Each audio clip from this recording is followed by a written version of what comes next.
কষ্টের কথা কি বলিব, কষ্ট কারে বলে। কষ্ট হইল মনের আগুন, বুকের মধ্যে জ্বলে।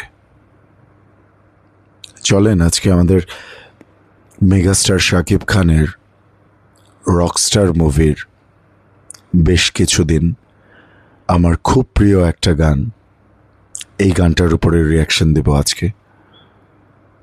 তার আগে বলতে চাই, যারা যারা আমার চ্যানেলটা সাবস্ক্রাইব করেননি প্লিজ সাবস্ক্রাইব করে দিন।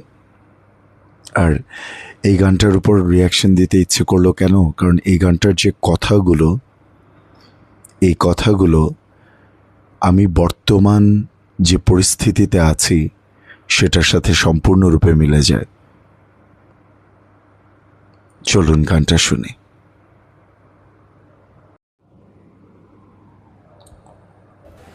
শুরু করছি।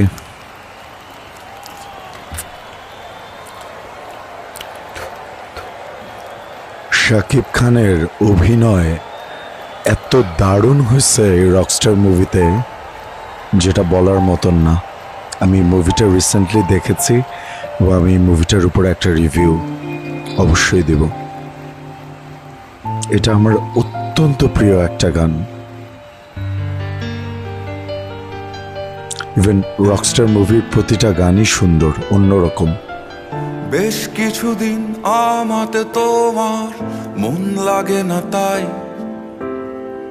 বেশ কিছুদিনে সবের মাঝে কোনো কিছু নাই। বেশ কিছুদিন আমাকে তুমি ভাবছো না, তাই আর বেশ কিছুদিন বৃথাই কাটছে রাতগুলো আমার। কিছু বলতে গিয়েও আমি দুঃখ লিখে চুপ হয়ে গেলাম।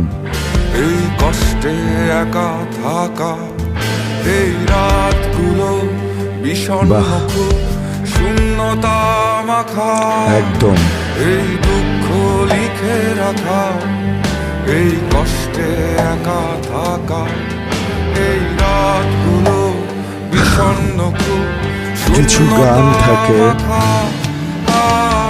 যেটা এই গান দিয়ে না, অন্তরে কান দিয়ে শুনতে হয়, অনুভব করতে হয়। এই গানটা ওরকমই। বললাম না, এই গানটার প্রতিটা কথা আমি বর্তমানে যে পরিস্থিতিতে আছি সেই পরিস্থিতির সাথে মিলে যায়।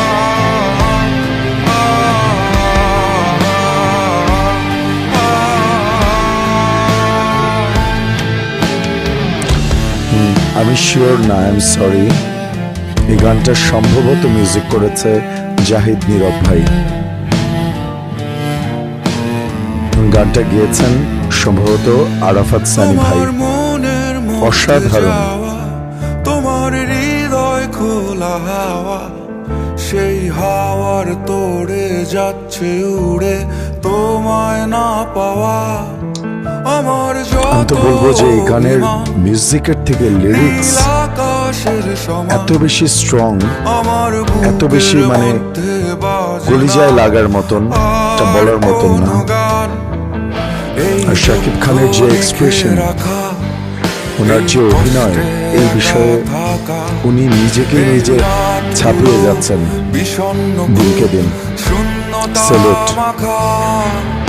এই দুঃখ লিখে রাখা, এই কষ্টে একা থাকা, এই রাতগুলো বিষণ্ণ খুব শূন্যতা, রাতগুলো বিষণ্ণ খুব শূন্যতায় মাখা। যাদের কোনো পরিস্থিতির কারণে সাময়িক একা হয়ে যেতে হয় কিছুদিনের জন্য, বা সাময়িক একা হয়ে যেতে হয়, তারা আসলে জানে যে একাকিত্বের কষ্ট কতটা ভয়ঙ্কর, কতটা ভয়ঙ্কর, কতটা ভয়ঙ্কর।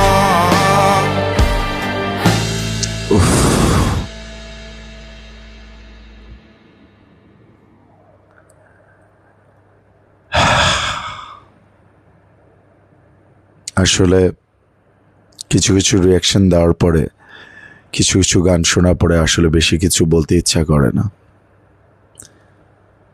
তাই এইটুকুই বলবো, এই গানটা আমার অত্যন্ত পছন্দের একটা গান। আমি নিজেও খুব ক্রাইসিস একটা মোমেন্ট পার করছি। আমার মানসিক অবস্থাও ভালো না, শারীরিক অবস্থাও ভালো না।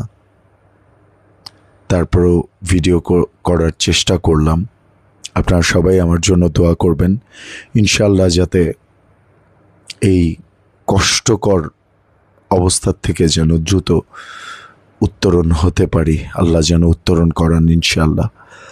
আর আপনারা প্লিজ আমার চ্যানেলটা একটু সাবস্ক্রাইব করে দেবেন। আমি যদি দেখি আমার এই ভিডিওটার পরে আমার চ্যানেলের সাবস্ক্রাইবার্স অনেক বেড়েছে, এই ভিডিওটাতে অনেক লাইক আসছে, কমেন্ট আসছে, বিশ্বাস করেন আমার অনেক ভালো লাগবে।